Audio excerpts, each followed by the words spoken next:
Bien, señores, ahora vamos a presentar un modelo de negocio financiero muy interesante. Está con nosotros Luis Alexis Sánchez, director ejecutivo de Presta Club, y nos va a explicar en qué consiste su modelo de negocio. ¿Cómo estás? Buenas noches, bienvenido al programa. Gracias por la invitación. Cuéntame, preséntame a Presta Club. Presta Club es un modelo de negocio que a nivel mundial se le conoce como peer-to-peer lending. Tiene base en la lógica de juntar a la gente en el tema financiero, juntar a los que tienen dinero con los que quieren dinero, con una lógica, que es aquellos que tienen dinero, tienen necesidades de generar una rentabilidad interesante y no necesariamente lo generan a través de un intermediario financiero. Generalmente las tasas de interés de los depósitos son relativamente bajas, y por otro lado la gente que necesita dinero no siempre lo obtiene, o si lo obtiene de repente a condiciones no adecuadas. Y para un segmento de la economía, inclusive a tasas un poco elevadas, con lo cual la lógica del modelo de negocio es tratar de que esas tasas confluyan en un punto medio de forma tal que ambas partes salgan ganando de la operación. Entonces Presta Club de alguna manera se inició hace aproximadamente 12, 13 años con la idea de juntar a ambas partes, aquellas personas que tenían déficit, que necesitaban financiamiento, y aquellas personas que tenían superávit de dinero para poder juntarlas.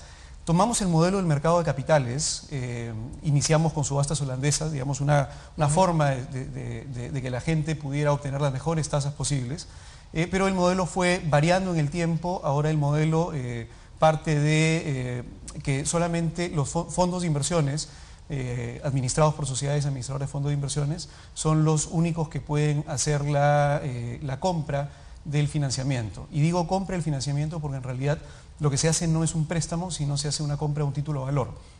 El título de valor que se hace es el TCHN, título de crédito hipotecario negociable, que básicamente es poner una hipoteca dentro de un título de valor, dentro de un papel, de forma tal que pueda ser negociable. En el mercado secundario. ¿Esa hipoteca constituye la garantía Así es. de los préstamos, por así decirlo? Exactamente. Registros públicos, es poco conocido este título, pero Registros Públicos puede emitir este título para cualquier persona. En realidad una persona puede hacer una hipoteca sin tener necesariamente un acreedor detrás. Yo puedo ir a Registros Públicos y decirle a Registros Públicos: quiero una hipoteca, y Registros Públicos me emite un documento que es como una letra. La gran ventaja de este título de valor, que es como una letra, es que incluye la hipoteca detrás. Esto funciona en el Perú, pero es poco conocido. Lo que nosotros hacemos es estructuramos toda la operación para la gente que necesita financiamiento, que tenga una garantía hipotecaria detrás, y estos títulos finalmente son adquiridos por los fondos de inversiones. De esa manera se hace el match entre oferta y demanda. Ok, entonces son los fondos de inversiones al final los proveedores de los recursos, digamos, para los agentes deficitarios, por así decirlo. Que no es el modelo, digamos, más eficiente, pero es el modelo que la regulación peruana te permite hacer. En realidad, a nivel mundial, lo que está sucediendo es que hay plataformas como lendingclub.com, sí, claro, que es una plataforma gigantesca. Larry Summers está de chairman, de presidente del directorio, que es, digamos, ex cabeza del Tesoro americano. Google acaba de comprar hace poquito acciones dentro de Lending Club, por ejemplo. Está Prosper, en Chile tienes Acumplo, que son modelos de crowdfunding, donde la cantidad de dinero que se está moviendo es muy, muy fuerte en realidad. ¿Qué le pasa a nuestra legislación? ¿Por qué no facilita? Digamos, de hecho hay antecedentes de una posición muy laxa en la supervisión que nos convirtió en uno de los países más y mejores supervisados a nivel bancario, digamos, y en cuanto a, digamos, ocurrencias de fraudes y de quiebras y de escapes, digamos, en el sector. Pero no, digamos, no se nos está pasando un poco la raya como para frenar la evolución de negocios que la tecnología hoy día permiten con mucho más facilidad para su ocurrencia. Yo creo que sí, en realidad. Es decir, estamos yéndonos a un extremo. Y el problema de ese extremo es, efectivamente, esta regulación ayuda a tener, digamos, un mercado financiero más, más tranquilo, con menos problemas. Con menos eventos, digamos. Exactamente, pero el problema es que, por otro lado, restringe el acceso a mucha gente. Tú en el Perú te das cuenta que existe mucho dinero y mucha gente que no sabe dónde parquear ese dinero. Y no hay muchos instrumentos financieros, digamos. De hecho, hasta los inversionistas institucionales están pidiendo, de cierta forma, siempre el aumento del tope para la inversión en el extranjero, porque no es que haya muchos instrumentos financieros dentro del país, y además, en la medida en que haya más dinero, el precio de esos instrumentos financieros aumenta y eso genera de cierta manera un sobreprecio. Pero por otro lado tienes un montón de gente que tiene necesidades de financiamiento que aún no han sido cubiertas. Nuestro ratio de financiamiento sobre el PBI es aún muy bajo, por eso es que, digamos, está todo este tema de la inclusión financiera. Creo que la regulación acá tiene que jugar un papel muy importante. De hecho, Estados Unidos se ha dado cuenta de eso y la regulación ha comenzado a cambiar hace algún tiempo. Se está permitiendo ya a inversionistas invertir, por ejemplo, en esquemas de crowdfunding hasta $100.000. Y estos esquemas de crowdfunding básicamente son los modelos que hablo, donde la gente puede prestar a otra gente. Correcto. Sin pasar por el banco como intermediario, ¿no? Sin pasar como el banco por intermediario. Hace poco, en marzo, abril de este año, salió una serie de artículos en The Economist, una revista muy conocida a nivel mundial, sí, claro, donde hablaba de shadow banking y cómo el shadow banking, que es el sistema de financiamiento alternativo, está tomando un papel cada vez más importante dentro de las economías. Básicamente porque luego de las crisis financieras que ocurrieron hace algunos años, los bancos se retiraron de ciertas industrias, de ciertos sectores, y fondos de money market, de hedge funds, etcétera, una serie de instituciones, sobre todo el mercado de capitales, comenzaron a entrar en el negocio tradicional de la banca a nivel mundial, y es posible que estos negocios sigan evolucionando. El ratio de crecimiento de shadow banking es bastante alto. Inclusive los reguladores hablan de que, por ejemplo en Estados Unidos, de que el shadow banking podría ser una buena alternativa para evitar lo que es el riesgo sistémico, por una sencilla razón. Porque todos los inversionistas que entran, por ejemplo, a invertir, asumen un riesgo particular, que es diferente al ahorrista que pone su dinero en el banco y que espera que el banco con un deber fiduciario cuide ese dinero. Claro, entonces, digamos, si una serie de gente asume un riesgo y le presta a perico de los palotes, si hay un default, si esta persona no paga, entonces estas personas perdemos nosotros el dinero. Pero eso no significa que bancos detrás van a caer, que el ahorro del público va a caer. No, simplemente es controlado. La pérdida es solamente sobre los inversionistas que asumieron ese riesgo como si fuera un negocio cualquiera.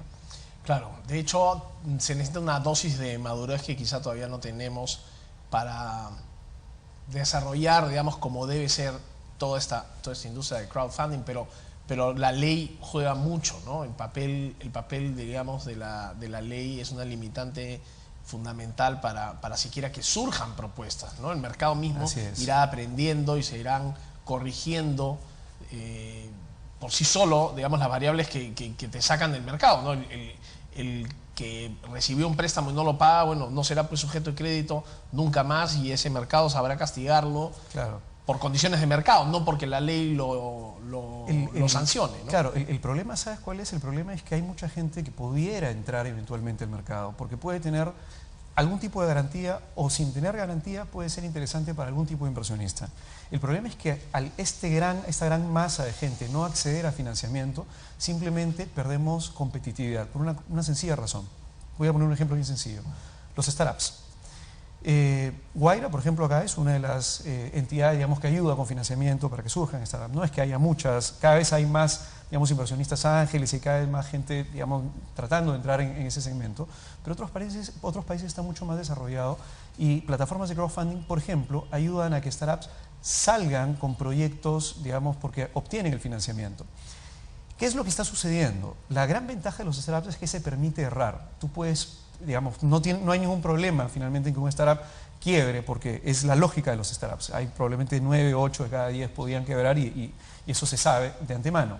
El problema es que en la medida en que los países comiencen a generar, digamos, más innovación, más inversión en investigación y desarrollo a través del financiamiento de startups, por ejemplo, lo que va a suceder es que países como Chile, sin irnos muy lejos, comience a generar una dinámica de conocimiento adicional que, por ejemplo, beneficia a las empresas a través de generación de procesos, digamos, en plataformas digitales o procesos, digamos, automatizados, donde el costo, digamos, empresarial de cualquier industria se reduce, y eso hace perder competitividad solamente por el hecho de que hay una apuesta en ese sector de una manera mucho más abierta y hay más actores en la economía que pueden entrar a invertir. Eso no sucede en el Perú. Y lamentablemente eso implica que nos podemos estar rezagando. Hace poco en la Universidad del Pacífico hubo una conferencia muy interesante hablando del financiamiento de crowdfunding y el futuro del financiamiento a nivel mundial.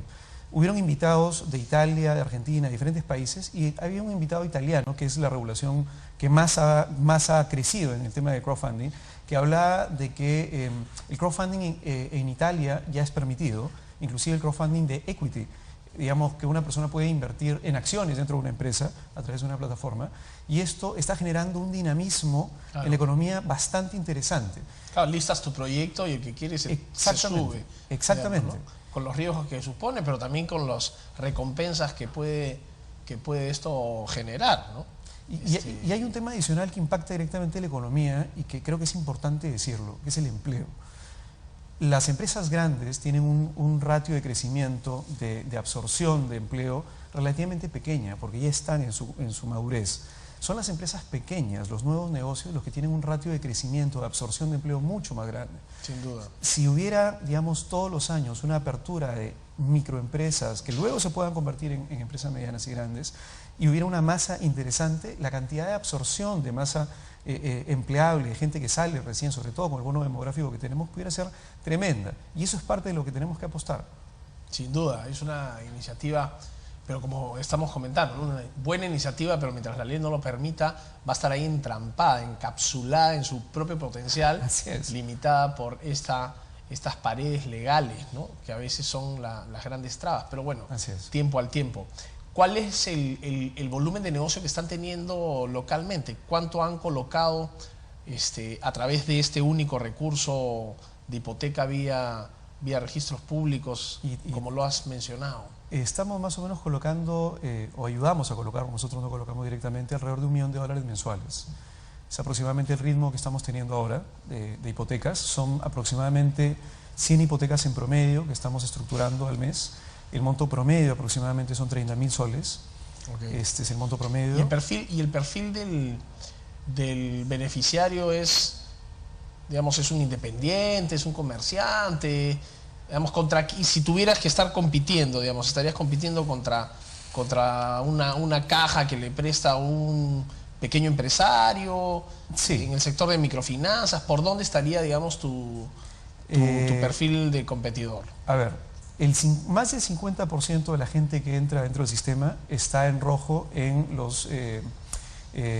Infocor, digamos. O sea, que no puede ir, digamos, por la ruta tradicional. Si hablamos de competencia directa, estas entidades ya le han cerrado la puerta a más del 50% del portafolio, digamos, de la gente que entró al sistema PrestaClub. Por lo tanto, ahí no habría mayor competencia, simplemente son excluidos del sistema. Luego de eso, más o menos el 30% es para capital de trabajo, es decir, son pequeños negocios. El 30, 33, casi un tercio es pequeños negocios. Después, aproximadamente un 25%, la cuarta parte, usan el dinero para mejora de propiedad. Y también estas personas no necesariamente encuentran el financiamiento porque detrás no necesariamente tienen una empresa o estados financieros. Y es gente que, por ejemplo, utiliza esto para armar el segundo piso o para alquilar cuartos, que no necesariamente implica tener una empresa detrás, pero tampoco encuentran financiamiento en el mercado, ¿no? Interesante. Y lo otro es consolidación de deudas, que está creciendo también. La gente está utilizando... Prefiere matar todo y tener una sola cuota, digamos. Exactamente, a 5 años, que el sistema PrestaClub te permite sin ningún problema ir hasta 5 años desde el principio. Matas deuda de tarjetas de crédito que tenías, que nunca dejabas de pagar con tasas arriba del 40%, y finalmente te quedas con una deuda que en promedio la tasa es, digamos, es el estándar prácticamente de tasa, es 35% efectiva anual. Dame una información de contacto, Luis, por favor. La gente que esté interesada es www.prestaclub.com.